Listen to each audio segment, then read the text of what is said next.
How do you talk to yourself about your MS and its symptoms? What's the inner dialogue that's happening? Is it a helpful conversation, a challenging one, or is it depressing and discouraging? Today, I'm going to talk about the importance of how we talk to ourselves about our diagnosis and how we live with our symptoms. Hello, my dear friends, and welcome. I recently listened to a TED Talk entitled How to Speak So That People Want to Listen, and I will link it in the description below. In it, the speaker, Julian Treasure, made some points that got me to thinking about how we talk with ourselves about our MS. He started talking about how powerful our voices are. They have the power to start wars and to say, I love you. Our inner voices have that power too. Are we going to war with ourselves? Or are we treating ourselves in a kind and loving way?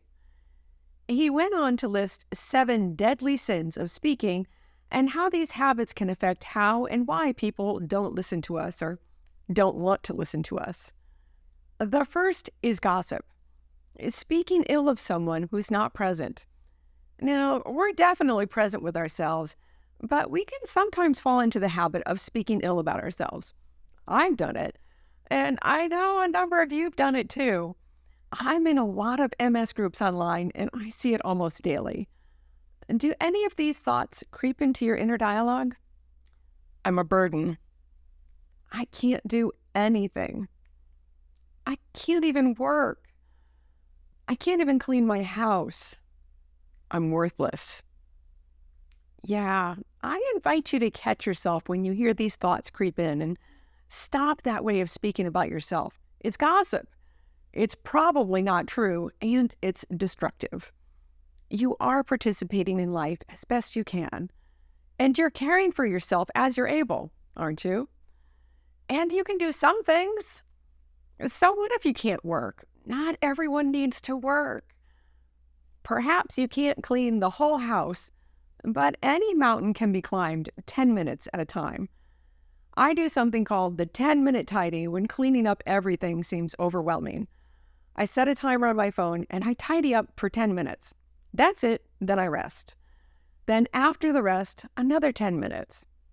You can do this or do it in 10 minutes each morning, 10 minutes at midday, and maybe 10 minutes in the evening before bed.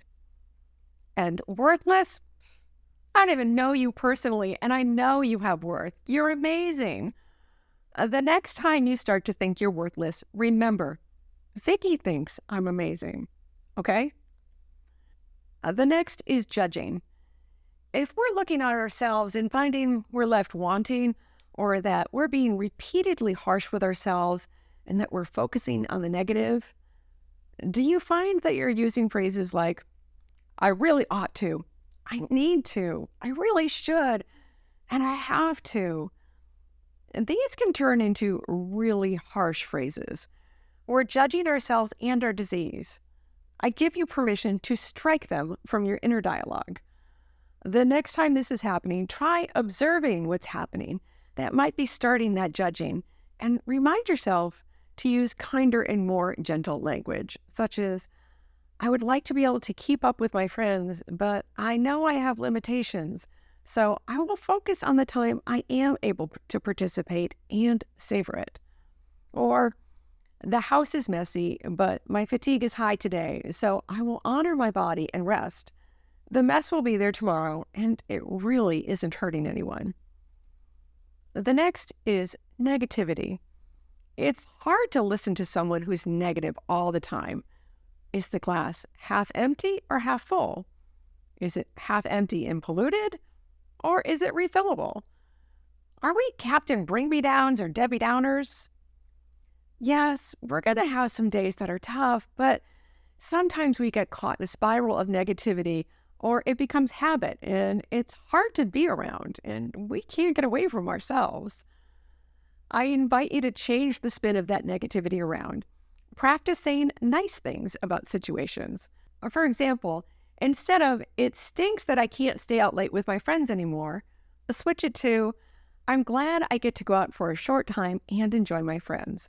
Or, No one understands how hard it is to have MS. Perhaps change it to, I know that it's hard for people to understand my MS, but I know that they love me. I will try to communicate better. If it is challenging to say nice things, then I invite you to just observe the situation without judgment. My leg is spastic today, or I have fatigue today. It is what it is, and just let it be. The next is complaining. Oh Lordy, we have all experienced people that complain all the time. But do we have an inner dialogue of complaining?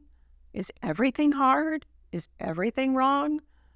The speaker referred to it as viral misery. It can spread like a virus. Can we instead spread sunshine and lightness into the world? Well, maybe not sunshine and lightness all the time, but some of the time. There's someone in one of the online groups that I'm in, and he is bedbound. Yet he spreads smiles, hope, and joy every single day. There was a pastor of a church once that asked his congregation to do an experiment. He asked them to put a rubber band around their wrist, and every time they started to complain, they were to snap the rubber band. It was a mildly painful reminder that complaining is toxic. If you find you're having an inner dialogue of complaints, I invite you to visualize that rubber band and try to stop the complaint. It may help to break the habit. And next is excuses. He said some people have a blame thrower. They don't take responsibility for their own actions. Oh, this can happen to me too. I used to make excuses and place blame a lot. I can't do that because of X, Y, and Z symptoms. It's too hot.